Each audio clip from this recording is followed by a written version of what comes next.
Alors, le GIP Seine-Yvelines Environnement, qui au départ s'appelait Biodif, a été initié en 2015 par le département des Yvelines avec le département des Hauts-de-Seine.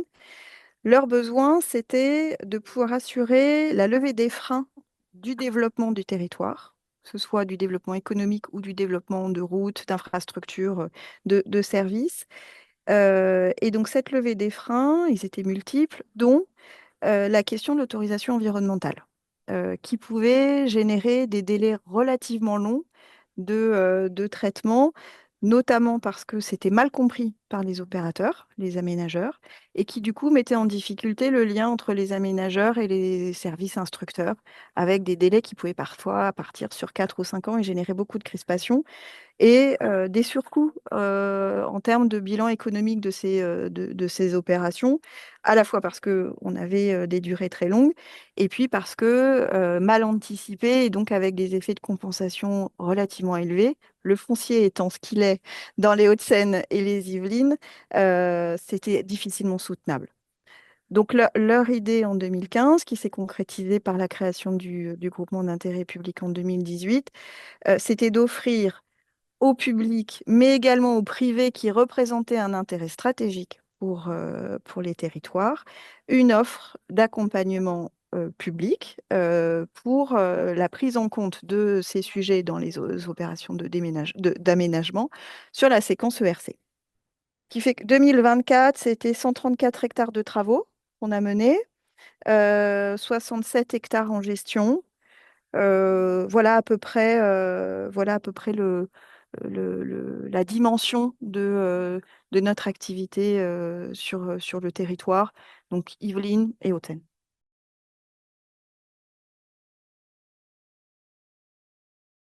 Et donc, la discussion que l'on mène de manière très proche avec les communes notamment, nous a permis, ou avec les agriculteurs quand on a commencé à faire de la recherche foncière par opportunité, nous a permis d'identifier qu'en fait, on avait un potentiel de reconquête de la biodiversité sur des espaces qu'on qualifie de friches, qui sont très dégradés, sur lesquels il y a des volontés de faire quelque chose, en tout cas par rapport au foncier communal. Et puis finalement, on s'est dit qu'il y avait du foncier qui pouvait être très intéressant en termes de compensation, mais que tout ça était une question de calendrier. C'est-à-dire que c'était peut-être un peu trop tôt. Pour l'instant, on n'avait pas encore d'opportunité en termes de besoin d'aménagement, mais qu'au vu du secteur, c'était qu'une question de calendrier. Et donc est née l'idée d'un portefeuille foncier virtuel sous un système d'information géographique où on va préqualifier le potentiel de gain écologique sur ces espaces. On a qualifié, on va dire, la fluidité foncière, c'est-à-dire que l'appétence pour le propriétaire pour en faire, pour le flécher vers de la compensation. En général, quand on leur annonce que les travaux et la gestion seront payés pendant 30 ans, ils sont plutôt ouverts. La mécanique de l'obligation réelle environnementale leur convient parfaitement parce que ça leur permet de rester maître de leur foncier. Avec les agriculteurs, c'est la même chose.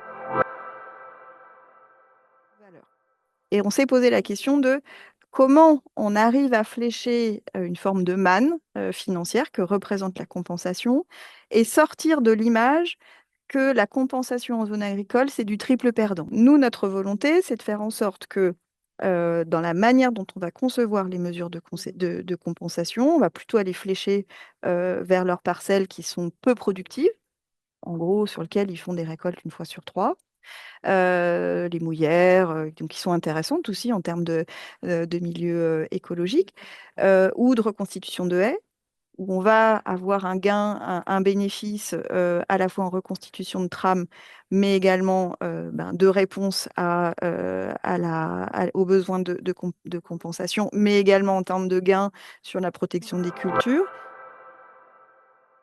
Et à aujourd'hui, c'est pratiquement 300 hectares qu'on a dans notre portefeuille foncier, préqualifié en termes de gains écologiques, qui nous permet, quand on est sollicité par un aménageur, de pouvoir lui dire dans la journée, finalement ce qu'on pourrait avoir dans les poches.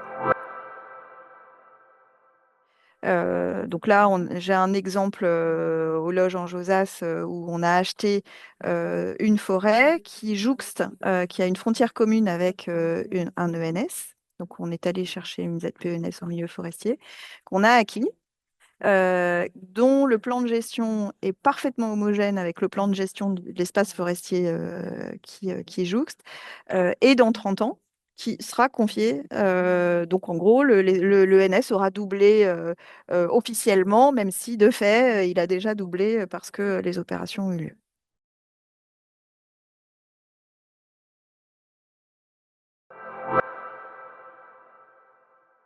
Notre modèle économique, c'est le prix coûtant. C'est-à-dire qu'on a des frais de structure et des frais de personnel. Et donc, toutes nos interventions effectivement, se font contre rémunération.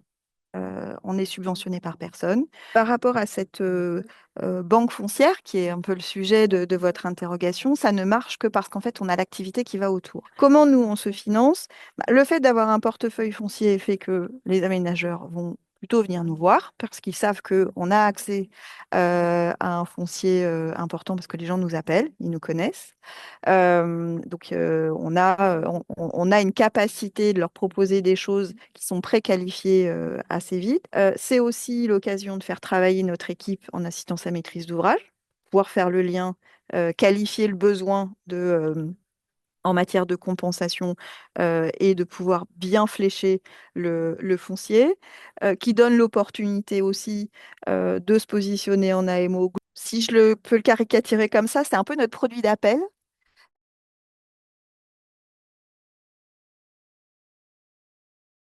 Un exemple qui s'affiche là, à Mézières-sur-Seine, le contexte, c'est une parcelle agricole d'un seul tenant de 50 hectares qui a toujours été comme ça, hein, c'est pas le remembrement, plutôt en pente, en culture classique, et puis un lotissement qui a été installé en bas de pente avec sans doute des études d'impact un peu légères, en tout cas des grandes difficultés rencontrées par la commune parce que dès qu'il pleuvait un peu fort, des coulées de boue se retrouvaient dans les habitations situées nouvellement en contrebas. Et donc vraiment une grande tension sur le territoire et un aménageur à proximité, bailleur social, qui doit construire des logements un peu plus loin et qui recherche de la compensation puisque il venait mordre sur un certain nombre de continuités écologiques dans le secteur.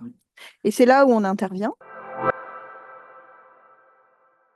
Et donc, nous, on est arrivé là-dedans en disant, bah, écoutez, si vous voulez, nous, via la compensation, on est en capacité d'installer des solutions fondées sur la nature qui viennent reconstituer ce corridor écologique et qui viendront réduire le risque d'écoulement de boue vers les habitations en constituant des haies. Et en plus, c'est gratuit. Et en plus, les agriculteurs seront rémunérés pour ça.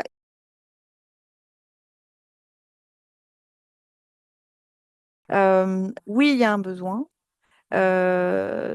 besoin d'accompagnement de plus en plus en amont, parce que c'est bon, ils ont compris, les aménageurs, que en nous faisant intervenir juste une journée en diagnostic flash, qui est une des offres de service, on est capable de leur dire quel est le degré de dureté, on va dire, en termes écologiques du foncier sur lequel ils s'apprêtent à aller, que ce soit un tracé d'un métro, d'une route, d'un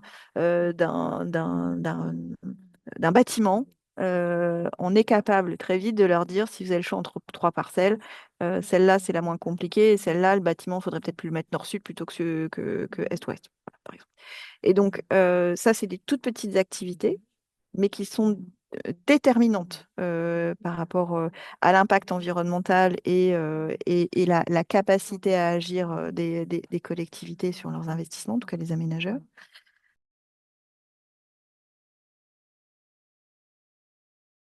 À partir du moment où vous avez quelqu'un d'un peu fort, territorial, qui dit, moi j'y crois, je vous mets en place cet outil et vous verrez, en fait, par effet tache d'huile, c'est un peu comme la compensation chez les agriculteurs. On a réussi à en convaincre un, Ça a super bien marché. Il en a parlé entre la poire et le fromage à son voisin, qui est super d'accord, machin. Et du coup, on se retrouve avec plus de 100 hectares potentiellement de terrains agricoles ouverts à de la compensation. Donc, c'est plutôt convaincre par la légitimité que vouloir imposer une légitimité par une volonté collective.